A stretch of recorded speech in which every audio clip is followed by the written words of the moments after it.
my YouTube channel. Today I'll be talking to you about my modified Pulsar.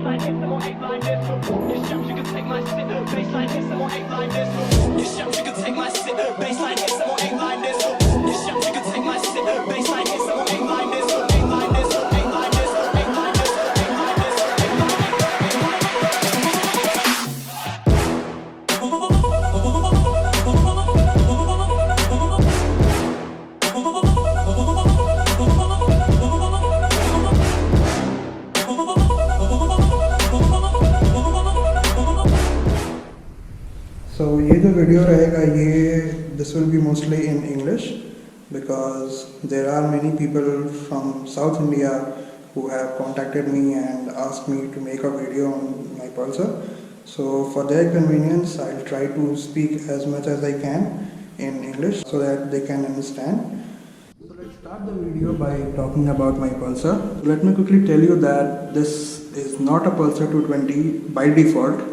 Now it is, but when I bought it, it was a Pulsar 180. Yes, you heard me right. This was a Pulsar 180. I bought a new engine and I replaced the old one with the 221. Just grab a chair and I'll tell you what exactly this bike is. So this bike is a mixture of 3 bikes, Pulsar and the Yamaha R15 version 2 and the KTM Duke or RC. Pulsar by its tank, by its engine, by its chassis, not completely but half, and by the fairing, the 220 fairing. And talking about the R15, this area, the tail. And regarding the KTM that I was talking about, so as you all can see, this is the KTM handlebar, and we also have the upside down forks from WP, and these alloy wheels are also from KTM, even the mudguard. So the front and rear disc plates are from NS200 because of the petrol design. Rest everything is from KTM, like the belly pan, even the indicators. Coming to the rear part, here also there is a KTM alloy wheel and KTM swing arm. Hold on, let me quickly show you from this side.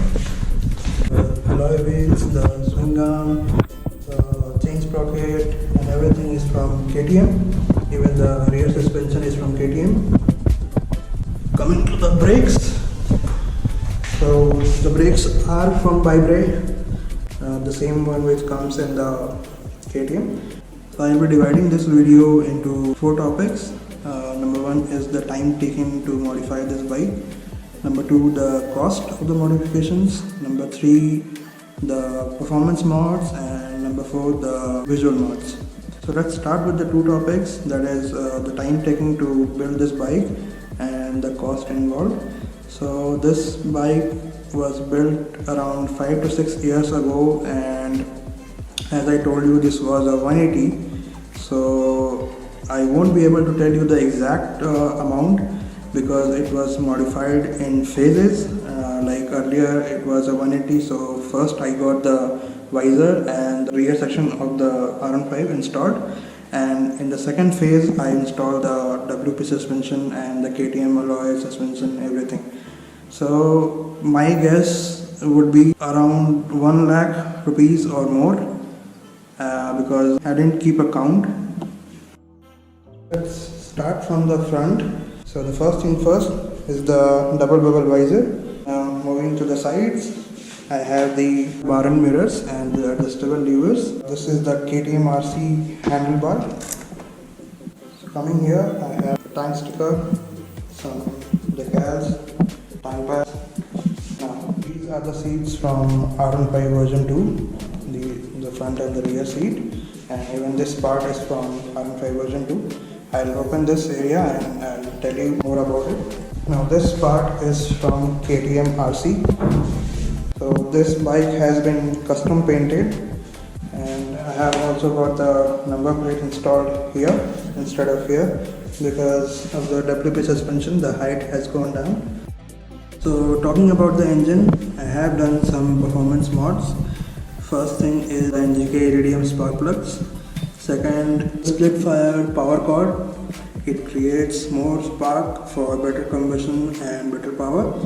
Now I also have the BMC air filter. And talking about the carburetor, I have increased the jet size. I have installed the TVS Apache RTR's 180 jet inside the carburetor for better air and fuel mixture. Next performance mod that I have is the free flow exhaust. This is a Akrapovic, not an original exhaust, it's a copy, but it does the job. And I have the custom made free flow pipe. So this pipe is a mixture of 3 exhaust pipes from here till here. It's from the Discover 110. From this part to this part, it's from the CVZ Extreme, and the thickest part is from the Apache RTR 160. In the starting it's very thin, then gradually it becomes more thicker.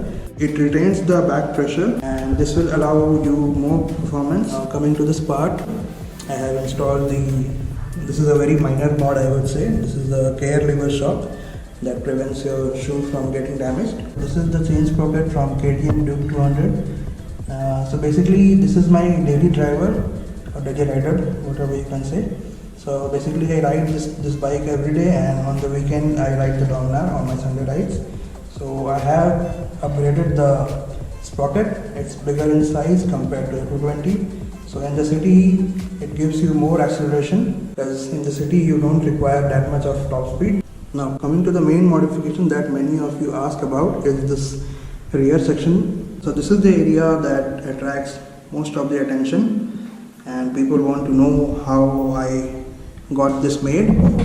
So as I told you, the chassis is from the Pulsar 180 itself, and what I did was I purchased a new R15 version 2 chassis which costed me around 10,000 rupees.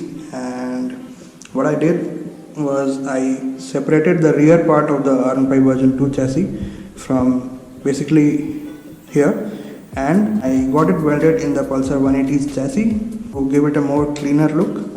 So basically you can say that it's a mix of 2 chassis from here till here. It's from the Pulsar 180 to 20, whatever you can say, and from this part to the rear part, it's from the R15 version 2.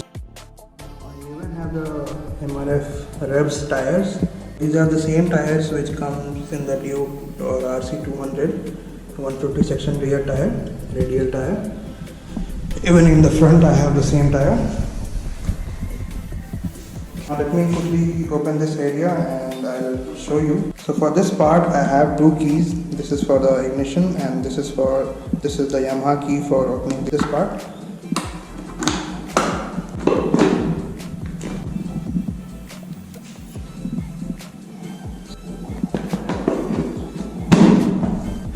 So now let's talk about one more major update, that is the WP suspension.